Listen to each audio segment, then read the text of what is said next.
آپ کو کیا لگتا ہے حافظ صاحب کہ یہ اس خط کی کوئی ضرورت بنتی تھی، اہمیت بنتی تھی؟ واضح طور پر جب ایک چیف الیکشن کمشنر نے جب ملاقات کے لیے وقت مانگا تھا صدر نے کہ جی آپ آئیں مجھ سے ملیں، اور وہ جو خط لکھ دیا تھا،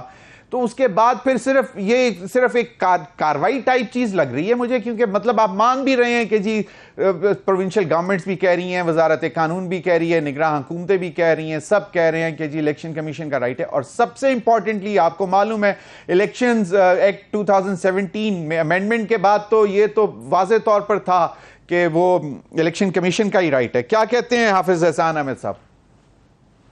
ضمیر بھائی، آپ کا بہت شکریہ کہ آپ نے موقع دیا، اور انشاءاللہ نیکسٹ ٹائم جب آئیں گے تو میں آپ کو اسکردو لے کے آؤں گا انشاءاللہ۔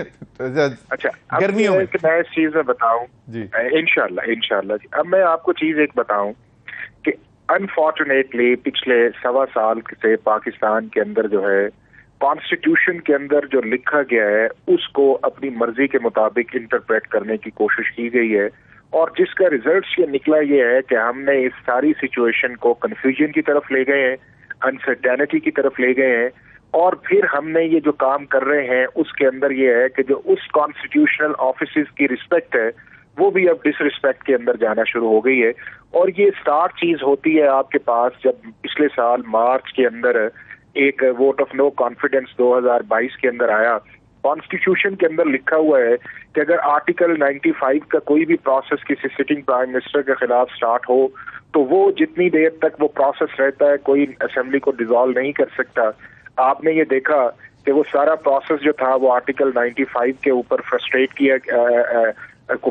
کر کے آرٹیکل 5 کا سہارا لیا گیا، اس کے بعد اسمبلی کو ڈیزالو کیا گیا، اور انہی صدر صاحب نے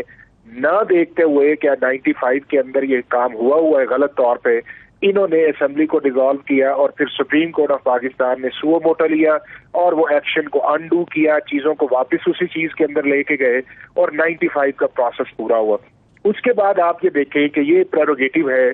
ہر پرائم منسٹر کا اور فیڈرل گورنمنٹ کا جو اپنے گورنرز لگائے پروونسز کے اندر۔ آپ نے دیکھا کہ پنجاب کے اندر جو پی ٹی آئی کے گورنر تھے ان کو انہوں نے ہٹانے کی سمری بھیجی، پریزیڈنٹ نے اس کو ریفیوز کیا، اور اس کی طرح طرح سے توضیح دی کہ یہ میرا مینڈیٹ ہے کہ میں اس کو ریموو کروں یا نہ کروں۔ اور آپ نے دیکھا کہ جب پنجاب کے اندر گورنمنٹ چینج آئی تو اوتھ لینے کی بات آئی تو گورنر نے ریفیوز کیا، تو پھر ہماری ہائی کورٹ نے انٹروین کیا، اور انٹروین کرنے کے بعد یہاں سے اسپیکر نیشنل اسمبلی جو تھے وہ لاہور کے اندر گئے، انہوں نے جا کے اوتھ لیا۔ پھر اس کے بعد آپ یہ دیکھ لیں کہ پنجاب کے جب الیکشنز کی بات آئی تو اس الیکشن کے اندر گورنر نے ایبسٹین کیا، کے پی کے گورنر نے ایبسٹین کیا جو انہیں نہیں کرنا چاہیے تھا۔ جب اسمبلی کی ریزولوشن آئے تو 90 دن کے اندر الیکشن جو ہے وہ بننے چاہیے۔ پھر آپ یہ دیکھیں کہ اسی گورنر نے پنجاب کے چیف منسٹر کی پاورز جو ہیں وہ سسپینڈ کر دیں، جو پاکستان کے کسی کانسٹیٹیوشن میں نہیں ہے، اس کو پھر ہائی کورٹ نے ریسٹور کیا، اور دوبارہ چیف منسٹر جو ہے وہاں پہ گئے۔ پھر آپ یہ دیکھیں کہ ہمارے نیشنل سیکیورٹی کے بلز آئے جس میں پاکستان آرمی ایکٹ ہے، اس کے بعد آفیشل سیکرٹ ایکٹ ہے، اس کے اندر پریزیڈنٹ کو پتا تھا کہ آرٹیکل 75 کے نیچے یا میں نے ایسنٹ دینی ہے، اور ایسنٹ کا مطلب یہ ہے کہ آپ لکھ کے دیں، بالکل، یا میں نے اپنی پرپوزل کے ساتھ واپس بھجوانا ہے، انہوں نے وہ نہیں کیا۔ اب جب آپ سارا کچھ ہو گیا تو انہوں نے سارا ملبہ جو ہے وہ اپنے سٹاف پہ ڈالا، اور آپ یہ دیکھیں کہ اللہ انہیں بھی معاف کرے مجھے بھی معاف کرے، وہ لینگویج آپ دیکھیں کہ کیا پریزیڈنٹ آفس کو یہ سوٹ کرتی ہے۔ پھر اس کے بعد آپ دیکھیں، اور یہ گیزٹ نوٹیفیکیشن ہو چکے تھے لاز ہی۔ پھر اب یہ الیکشن کا معاملہ آپ کو دیکھیں کہ آپ کو پتہ یہ ہے کہ آپ نے اسمبلی کو 48(5) کے نیچے ڈیزالو نہیں کیا، آپ کو پتہ ہے کہ آرٹیکل 58(1) کے اندر ڈیزالو کی گئی ہے، 58(2) کے اندر نہیں آئی، آپ کو پتہ ہے کہ آرٹیکل 153 کے اندر سی سی آئی کا فیصلہ آ چکا ہے، اور جب وہ فیصلہ آ جائے تو 51(5) اوور رائڈنگ افیکٹ کرتا ہے کہ جتنی دیر تک ڈی لمیٹیشن الیکٹرل پروسیس کا آئے گا وہ 224 کے 90 دن کاؤنٹ ہی نہیں کی جا سکتے۔ اور ابھی بھی آپ یہ دیکھیں، کبھی کسی نے کہا ہے کہ سی سی آئی کے فیصلے کے ہوتے ہوئے یا 51(5) کے ہوتے ہوئے 90 دن کا پیریڈ سٹارٹ ہے؟ کیونکہ ہم اپنی مرضی کے انٹرپریٹیشن چاہتے ہیں، ہم مرضی کا چیزوں کو کنوے کرنا چاہتے ہیں، ہم مرضی کا چیزوں کو مولڈ کرنا چاہتے ہیں۔ آپ نے الیکشن کمیشن کو لکھا، الیکشن کمیشن کو اس طرح جواب نہیں دینا چاہیے تھا، جانا چاہیے تھا، انہیں ایکسپلین کرنا چاہیے تھا، لیکن انہوں نے جس طرح کیا ان کی بالکل لیگلی انہوں نے ٹھیک کیا۔ پاکستان کی گورنمنٹ کے اندر ایک میکانزم یہ ہے کہ فیڈرل گورنمنٹ کے رولز آف بزنس یہ ہیں کہ اگر آپ نے کوئی ایڈوائز لینی ہے تو آپ لا منسٹری کو لکھیں، آپ نے لکھا انہوں نے بھی آپ کو جواب دیا. ہمارا رولز آف بزنس یہ کہتا ہے کہ اگر آپ لا منسٹری کی ایڈوائس سے ایگری نہیں ہے تو آپ اٹارنی جنرل آف پاکستان کو لکھے, چونکہ فائنل اتھارٹی وہ ہے. صحیح. آپ نے ان کو بھی نہیں لکھا. پھر اس کے بعد یہ ہے کہ آپ نے سیریز آف میٹنگ سٹارٹ کر دی, اور میٹنگ کے اندر یہ چیز واضح ہوئی کہ جی میرا اندیہ یہ ہے کہ میں اس کو دینا چاہتا ہوں, چونکہ 224 کے اندر 90 دن کا, بالکل 90 دن کا اس کے اندر ہے. 90 دن کا ٹریگرنگ پوائنٹ کب سٹارٹ ہوگا؟ وہ سٹارٹ 51(5) کے نیچے آئے گا. اب یہ ہے کہ سپریم کورٹ کے اندر لوگ بھی چلے گئے ہیں, پارٹیز بھی چلے گئے ہیں, پٹیشنز بھی چلی گئی ہیں. جب آپ نے یہ سارا کچھ آپ کی نظر کے اندر تھا, اور سپریم کورٹ کے اندر ضمیر بھائی اگر سب کی پریز دیکھیں تو کوئی بھی 226 کے نیچے, 24 کے نیچے 90 دن کے اندر الیکشن نہیں مانگ رہا. وہ یہ کہتا ہے کہ پہلے 153 کا جو سی سی آئی کا فیصلہ اسے سیٹ اسائڈ کریں, اس کے بعد پرانی اس پہ کریں, پروسیس ہے اسے ختم کریں. تو اگر ان ساری چیزوں کی موجودگی ہے اور سارا کچھ ہے تو پریزیڈنٹ کا اگر ایبسٹین کر لیتے ان چیزوں کو یا ریسٹرین کر لیتے تو وہ زیادہ بہتر تھا. تو مجھے حافظ احسان احمد صاحب, نوبت بھی آنی تھی, الیکشن کمیشن اب ان کو ریسپونڈ کرے گا. حافظ احسان احمد صاحب, اب مجھے ایک چیز بتا دیں کہ یہ جو لیٹر کہ آپ نے یقیناً کنٹینٹ سارا پڑھا ہوگا, اس میں جو لکھا ہوا ہے ٹیکنیکلی مجھے تو ایسے لگتا ہے کہ مطلب he is agreeing to what Election Commission of Pakistan was seeing earlier, جو ابھی تک وہ کہتے آ رہے ہیں. لیکن بس صرف ایک یہ ڈال دی کہ جی seek guidance from the superior judiciary. مطلب گائیڈنس کیا, پٹیشنز اور لوگ لے کے گئے ہوئے ہیں, آپ گائیڈنس کے لیے کہہ رہے ہیں کہ جی جا کے گائیڈنس لیں. یہ مجھے ایک یہ بتا دیں. دوسری بات یہ کہ یہ جو خط ہے جس میں ایک انہوں نے آئیڈیلی کہا ہے کہ جی ودن 90 days میں 89th ڈے جو ہے وہ 6 نومبر بنتا ہے, اس کو ہمیں کیا دیکھنا چاہیے؟ یہ تجویز ہے یا میں اس کے اندر یہ ضمیر بھائی میں اس میں آپ کو یہ بتاؤں, ہوتا یہ ہے کہ پاکستان کا کوئی بھی جو کانسٹیٹیوشنل آفس ہے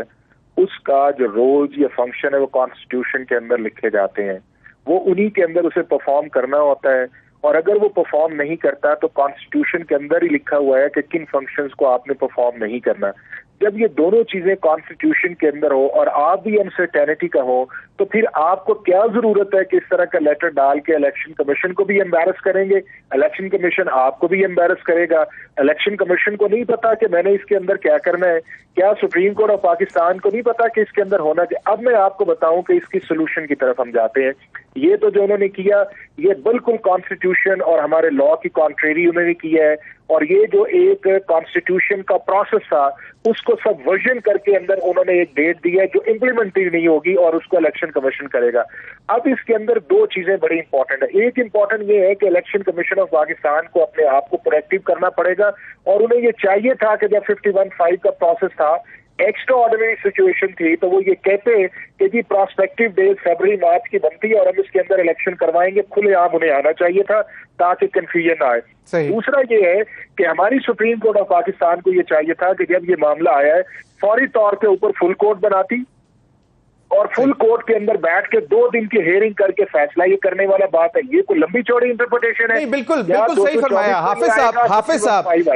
صاحب. اب اس میں ایک بڑی مطلب دلچسپ بات یہ ہے کہ کیونکہ آپ لائر ہیں, آپ ورڈز کو بہت اچھی طرح سمجھتے ہیں. اس میں جو لاسٹ لائن ہے اس میں لکھا ہوا ہے may seek guidance from the superior judiciary for announcement of a single date for general election to the national and provincial assembly. ایک تو یہ مجھے یہ نہیں سمجھ آ رہی کہ سنگل ڈیٹ پہ ایمفسس کیوں دے رہے ہیں, کہیں پہ یہ ابھی تک ڈسکس ہی نہیں ہوا کیونکہ تمام اسمبلیز ڈیزالو ہو چکی ہوئی ہیں, اور اب ہم افورڈ ہی نہیں کر سکتے کہ اتنا پیسہ بھی نہیں ہے کہ جناب آپ علیحدہ دنوں میں انتخابات کراتے پھریں. اب اس پہ بھی انہوں نے یہ 2 جگہ پہ لکھا ہے, لیکن میں شیل نہیں لکھا ہوا, شیل نہیں لکھا ہوا. میں آپ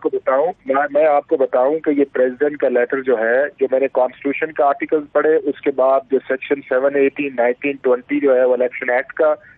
57, 58 الیکشن ایکٹ کا وائلیشن. اب ہوا یہ ہے کہ پریزیڈنٹ آف پاکستان نے اپنا جو برڈن تھا اس کو ڈسچارج کرنے کی کوشش کی ہے آن دی, آپ یہ سمجھیں کہ آن دی پریزیڈنسی کی. اب اس کے اندر یہ ہے کہ کیا, اور یہ الیکشن کمیشن کے متعلق سپریم کورٹ کی ایک ججمنٹ بھی آئی ہوئی ہے جس کے اندر انہوں نے کہا ہے کہ جی آپ اس چیز کو جو ہے وہ اگر آپ کو کوئی پرابلم آیا ہے تو آپ سپریم کورٹ کے اندر جا رہے. جب آپ ان ساری, اب آپ اس پورے لیٹر کے کنٹینٹس کو دیکھیں تو پریزیڈنٹ آف پاکستان کسی آرٹیکل پہ اشور نہیں کرتے, یہ شور نہیں ہے انہیں کہ اس کے تحت مجھے یہ اختیار ہے اور میں یہ ڈائریکشن دے سکتا ہوں, اور اس اختیار کے اندر اگر کوئی پروسیس کانسٹیٹیوشن کے اندر چل رہا ہے تو اس کو میں سٹاپ بھی کر سکتا ہوں. حافظ احسان احمد کے اندر ضمیر بھائی کسی ملک